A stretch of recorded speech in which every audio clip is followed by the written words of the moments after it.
Assalamualaikum warahmatullahi wabarakatuh.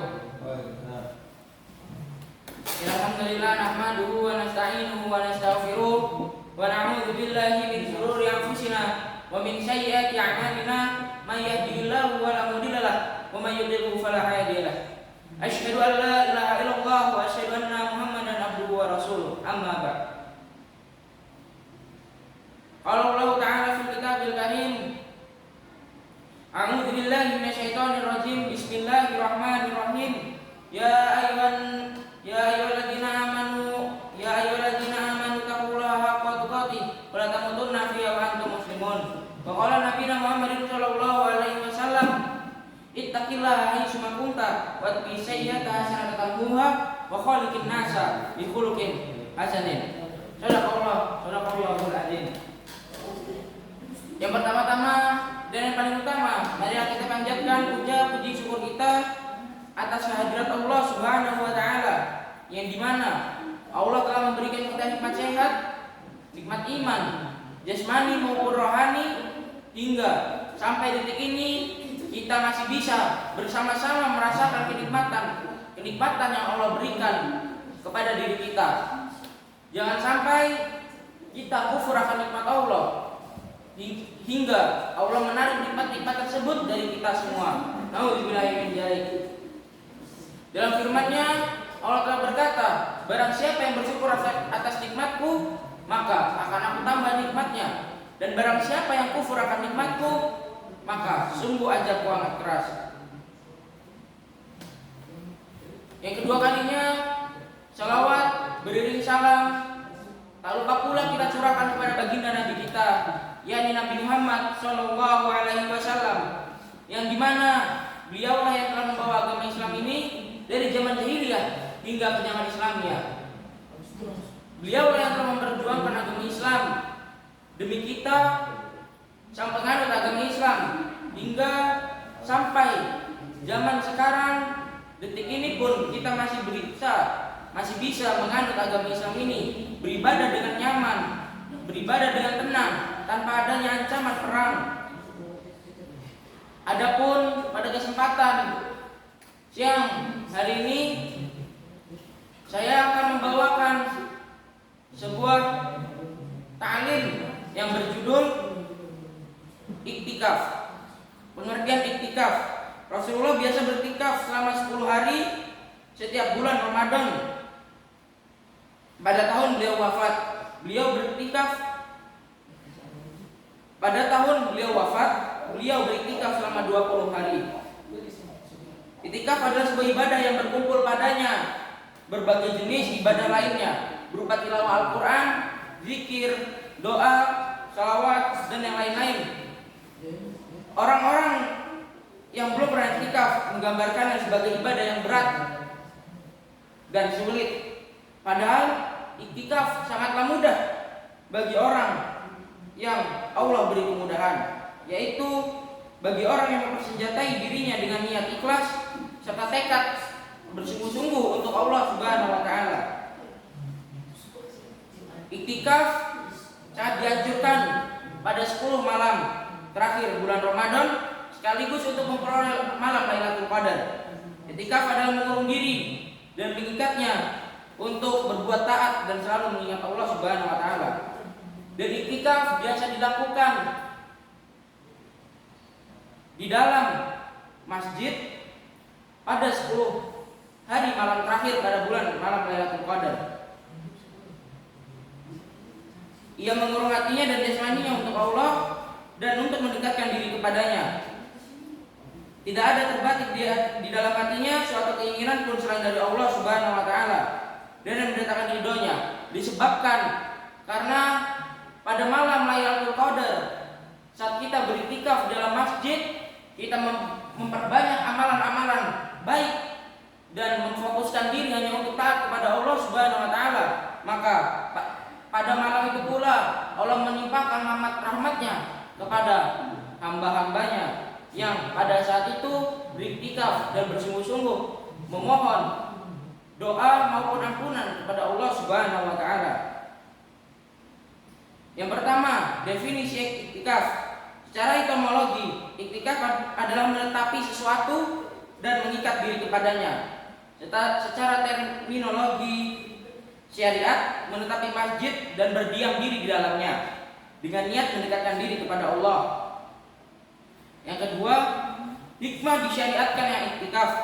Ibnu Qayyim berkata, ketika menjelaskan beberapa hikmah iktikaf, berkata, kelurusan hati dalam perjalanan menuju Allah Subhanahu wa taala sangat bergantung kepada kuat tidaknya hati itu berkonsentrasi kepada Allah Subhanahu wa taala dan merapikan kesusutan hati serta menghadapkannya secara total kepada Allah Subhanahu wa taala.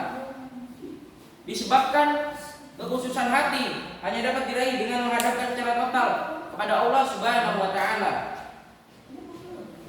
Perlu diketahui bahwasannya makan dan minum yang berlebihan, kepenatan jiwa, berinteraksi sosial, bekerja malam siang, terlalu baik berbicara dan tidur menambah kekhususan hati, bahkan dapat mencerai-beraikannya dan menghambat perjalanan yang menuju Allah Subhanahu wa taala atau melemahkan langkahnya. Maka sebagai konsekuensinya rahmat Allah Subhanahu wa taala yang Maha Perkasa lagi Maha Penyayang terhadap hamba-hambanya mensyariatkan ibadah puasa atas mereka untuk menghilangkan kebiasaan-kebiasaan makan, minum, kerja yang berlebihan, istirahat yang tak kenal waktu menjadi teratur dan mensyariatkan iktikaf di 10 hari terakhir agar di hari-hari terakhir ini seorang hamba, seorang muslim dapat berduaan dengan Allah Subhanahu wa taala dan memfokuskan dirinya untuk melakukan ibadah-ibadah kepada Allah Subhanahu wa taala.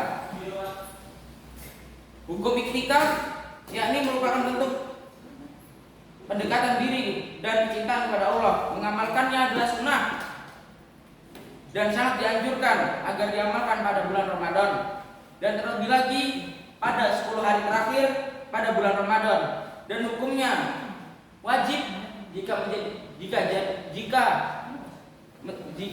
dan hukumnya wajib jika dinazarkan.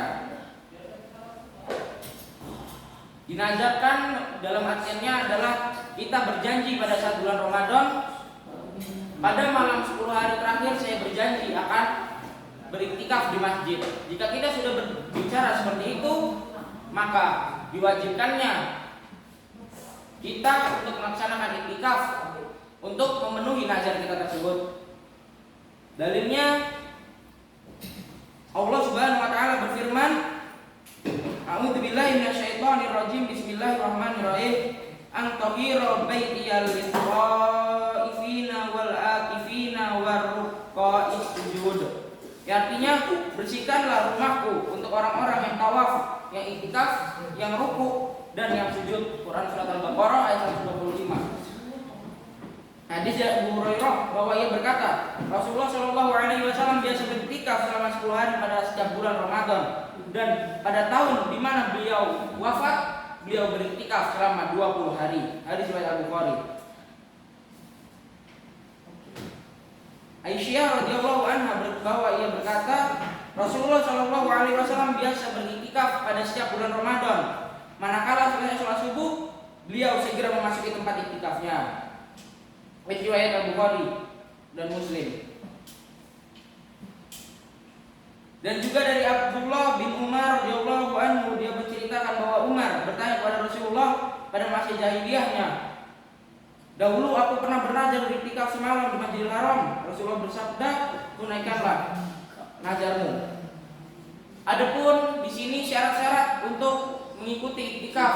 Yang pertama ada Islam, yang kedua berakal, yang ketiga balik, dan yang keempat niat, yang kelima di dalam masjid, yang keenam suci dari janabah, haid dan nifas.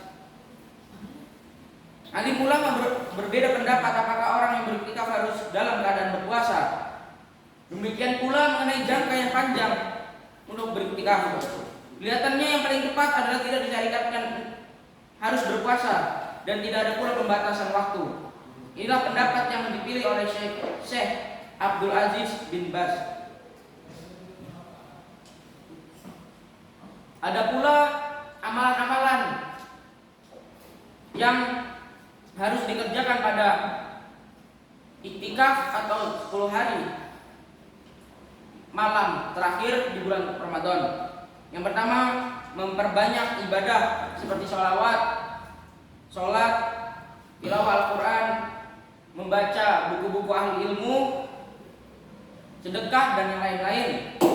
Yang kedua, menjauhkan diri dari ucapan yang sia-sia seperti berdebat, mencela, memaki, berkata kotor dan lain-lain. Yang ketiga, berdiam di tempat iktikaf dan dalam masjid. Berdasarkan riwayat Muslim dari Nafi, ia berkata, Abdullah bin Umar radhiyallahu anhu menunjukkan kepadaku tempat yang dipakai Rasulullah Shallallahu Alaihi Wasallam, yakni Rasulullah memberitahukan Umar beriktikaf di dalam masjid. Jika kita ingin beriktikaf pada 10 hari malam terakhir pada bulan Ramadan, maka kita dianjurkan atau diwajibkan untuk beriktikaf di dalam masjid, dikarenakan masjid adalah tempat yang suci, yang bersih dari hadis, tempat yang nyaman, tempat yang berisi di mana orang-orang Islam biasa melaksanakan ibadah, dan masjidlah tempat yang tepat di mana kita untuk melaksanakan iktikaf agar kita lebih memfokuskan diri kepada Allah Subhanahu wa taala dan tidak terganggu dengan apa adanya yang dibicarakan oleh orang lain. Yang keenam, perkara-perkara yang dibolehkan bagi orang yang beriktikaf. Adapun di sini perkara-perkara yang dibolehkan bagi orang yang beriktikaf, yakni keluar dari tempat iktikaf untuk suatu keperluan yang mendesak.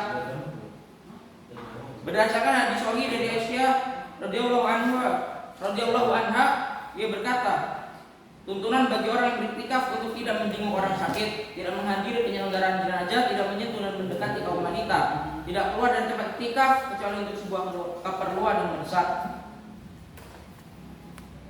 Hadis riwayat Abu Dawud dan dikatakan oleh Ibnu Hajar, para perawinya tidak bermasalah. Boleh makan, minum dan tidur di masjid dengan tetap menjaga kebersihan.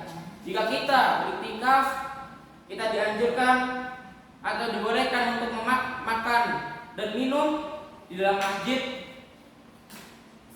Akan tetapi kita harus membersihkan kembali setelah kita menggunakan daerah tempat tersebut untuk kita makan dan minum. Yang ketiga, berbicara yang dibolehkan dengan orang lain untuk suatu keperluan. Yang keempat, merapikan rambut, memotong kuku, membersihkan badan, mengenakan pakaian bagus dan memakai minyak wangi.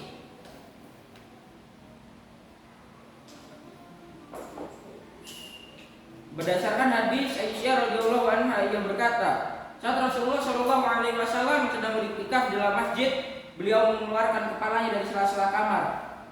Kemudian aku mencuci kepala beliau, dalam riwayat lain disebutkan, kemudian aku merapikan rambut beliau. Melepas kepulangan keluarga yang menjenguk, berdasarkan hadis Safiyah yang mengabarkan bahwa Rasulullah Shallallahu Alaihi Wasallam melakukannya. Perkara-perkara yang dimakruhkan atas orang yang beriktikaf. Yang pertama, ada berjual beli. Yang kedua, berbicara yang mendatangkan dosa. Yang ketiga, diam dan tidak berbicara sama sekali jika ia meyakininya sebagai ibadah. Yang kedua ini berbicara yang mendatangkan dosa seperti ia gibah. Lalu seperti ia gibah, berdusta, berbohong, mencaci maki. Dan yang ketiga, diam, tidak berbicara sama sekali. Yakni ia menjadi orang yang introvert, tidak ingin berbicara kepada orang lain, dan dia malu-malu untuk berinteraksi kepada orang lain. Perkara-perkara yang membatalkan iktikaf. Keluar dari masjid dengan sengaja tanpa keperluan sekalipun hanya sekali. Yang kedua, bersetubuh. Yang ketiga, gila dan mabuk. Yang keempat, haid dan nifas bagi kaum wanita disebabkan hilangnya syahwat bersuci. Yang kelima, murtad. Waktu memasuki tempat iktikaf dan keluar darinya. Bila seseorang memasuki masjid dan berniat untuk taqarrub ila Allah, mendekatkan diri kepada Allah, maka ia telah terhitung beriktikaf. Jikalau kita ingin beriktikaf, akan lebih baik jika kita memperhatikan syarat-syarat iktikaf, hal-hal yang dimakruhkan dan hal-hal yang dianjurkan saat iktikaf. Semoga apa yang telah saya sampaikan pada kesempatan siang hari ini dapat bermanfaat bagi kita semua dan dapat kita amalkan pada kegiatan sehari-hari. Wabillahi taufiq wal hidayah. Wassalamualaikum warahmatullahi wabarakatuh. Waalaikumsalam.